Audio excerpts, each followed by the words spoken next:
So it's tyre changing time here in Quebec. You can now put your summer tyres on. Now a lot of people have two sets of rims with tyres and they just take them down the garage and get them to change them. Or a lot of people just have tyres and they take it down the garage and they get them to fit and balance the tyres. Now in my case for this Yaris I'm in a bit of a dilemma. Like last year I ran off the winter tyres all year. So I only do about 3,000 kilometres a year. I don't go very far. But this year they were finished at the front. The backs were good, but the fronts were finished.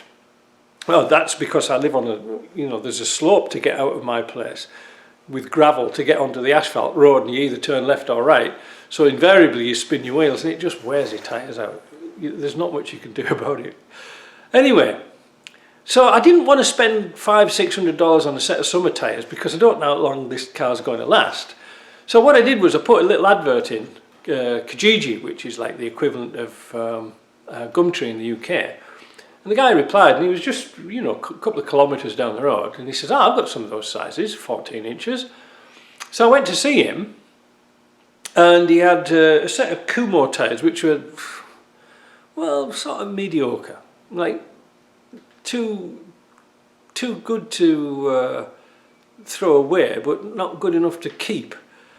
Anyway, he had also some nice winter tyres, two nice winter tyres which I needed, and they were only partially worn. They'd only done one season, so I thought, well, I asked him how much he wanted for them, and I made him an offer of $100 for the lot, which wasn't too bad because the Kumos were perfect. I always look inside the tyre, see if there's any patches, any cracks and things like this, and they were okay.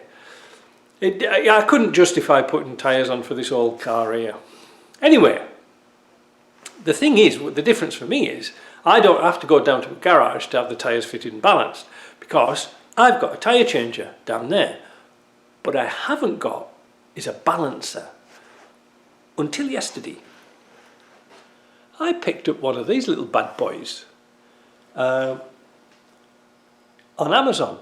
Now you'll have seen them on eBay and Harbour Freight, they have them, and it's called a static balancer. Now what I'll do is I'll put the camera a bit lower and I'll explain to you how it works. This is a very old design. This is a Chinese copy of an American type tool. And they do work quite well according to YouTube and things like this.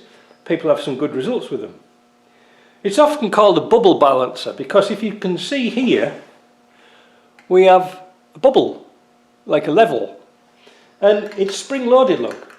This is a mistake a lot of people make when they get these things, that they're shimming up the floor and things like this with paper to make sure it's level. But all they do is simply adjust the screws here to put the bubble in the centre of the hole. There's a little black circle to make sure it's level before you start. Now the idea about it is this is on a cone here. So the centre of your hub for your wheel sits in there and it's supported by these springs. So when you've got a heavy tyre, it's going to be supported by the springs and by the cone. Clever, eh? So what you do is, if you've got too much weight here, the bubble goes over that way. So you need to put weight correspondingly on that side. Easy, eh? Now, it's a good idea and apparently it works just as good as a dynamic balancer, you know what you see in the garages. If you use it correctly. This is the thing, if you use it correctly. Now, this is great, but there is a fundamental flaw with it. And it's copied in every single one. If I push this here, can you see how it grinds to a halt? It doesn't sort of freely go. 1, 2, 3, 4, 5, 6, 7, bah. Stops. There is a problem with the pin. How it works is this. You have a pin here and a socket in there. See? There's a socket. Now, I've been playing around with this a little bit, but I don't know if you can see very carefully. Can you see clearly here? The tip of the pin doesn't go in the socket. it's on the edge of the cone here. What we want is the very tip of the pin to go in that socket there. So how are we going to do that? Well, we're going to modify this. This has a raised ring on here. Serves no purpose at all apart from the little protective cover it holds here. See? So what I intend to do is cut that ring down, and then I'm going to modify that pin in the bench grinder and take it down. So instead of being an angle point like this, I'm going to bring it down to a point like this. So it should be a lot freer. Well, I've got nothing to lose. Oh, by the way, this was $80 from Amazon. So there's the pin modified. I've got a little smudge of grease here, white lithium grease. I'm going to put it on the tip. So that now should be a good balance. So I'll set this up and we'll see what the difference is. So here's the difference.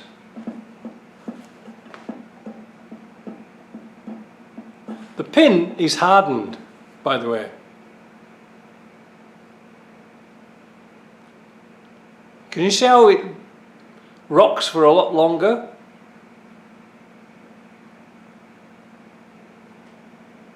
See, just a simple modification like that is going to make life a lot easier.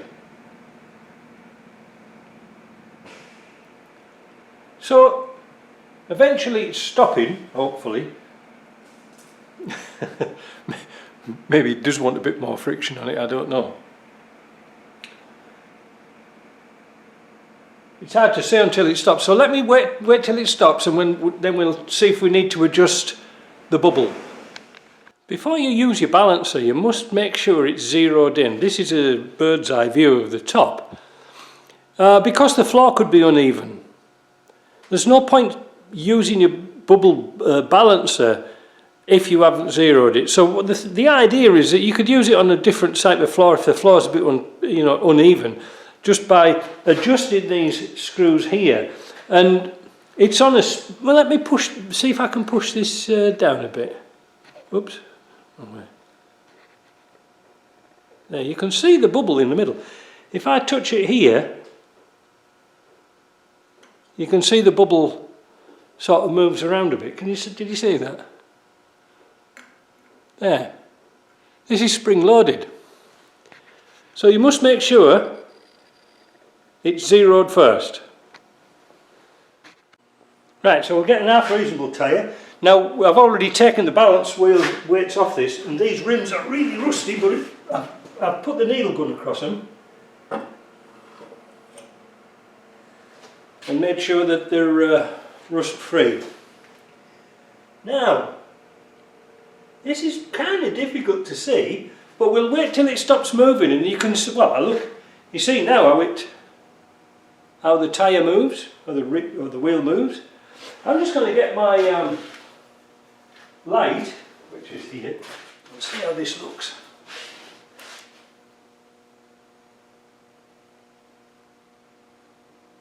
Bloody hell, that's good. It's right in the middle. Wow. That's really good. That's absolutely spot on in the middle of the tyre. Now I don't know if I can zoom in here. Don't know how far out this zoom will go. It may be off-putting because you're looking at it at a different angle. But that to me is perfect.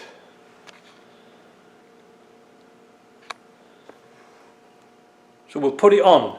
Then we'll check the rest. Now I've got some weights here. These are steel weights but stick on.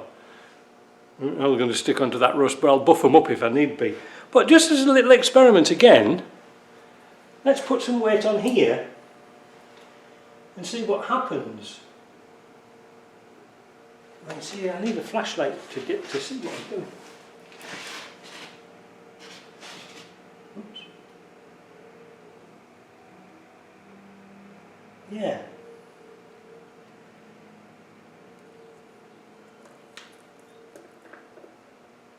See, that's brought it back. See what I mean? So I'll put a weight on here, it tipped this way, and I'll put corresponding weight, it's gone over there. Now, whilst I'm here, I should explain one guy who had a really good technique which was based on the original machine. He said, say for example the heavy spot was here, instead of putting corresponding heavy spots over there like weights, you divide it. Right? So instead of putting, what's that, that's 10, is that 4, 10, 20, 30 grams, instead of putting 30 grams on, he would put them here, like this. And it's true.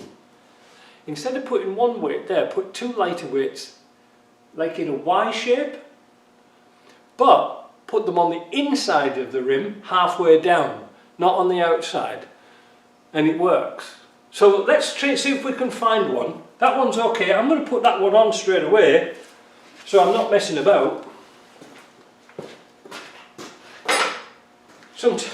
Sometimes this is a fluke when you get used tyres, because they've worn down and they've worn all the high spots and bits and pieces like that off. Yeah, no, I'm happy with that one. Let's put it back on. This tyre was heavy here, so I put two weights on like in a Y shape, 120 degrees out, and it's balanced it lovely. So what we'll do, we'll mark out with a pen where those weights should be, turn it over, buff it up and stick those weights on, and that's that one done. Well, great success. I just took the old jalopy up the highway there, 130 kilometres an hour, not a shake, nothing, hands off the wheel, straight as a die. So that's great success, and a lot quieter than the winter tyres too.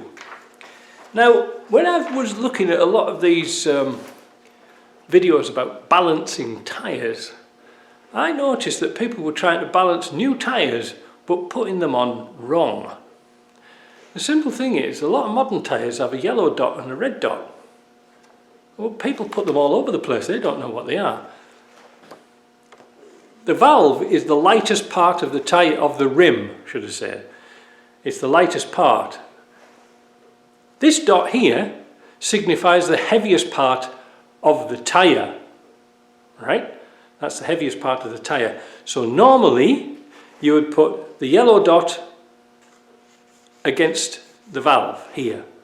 However, if you notice there's a red dot, this means it's the highest spot on the tyre. The highest doesn't necessarily mean it's the heaviest. However, red dot takes precedent over yellow dot. So you can see on here, they've got the red dot here and there's the valve. I've taken tyres down to get balanced and I've put them on correctly, and sometimes I don't need any balancing whatsoever. It's amazing to see. Now, one other thing I was going to say about balancing.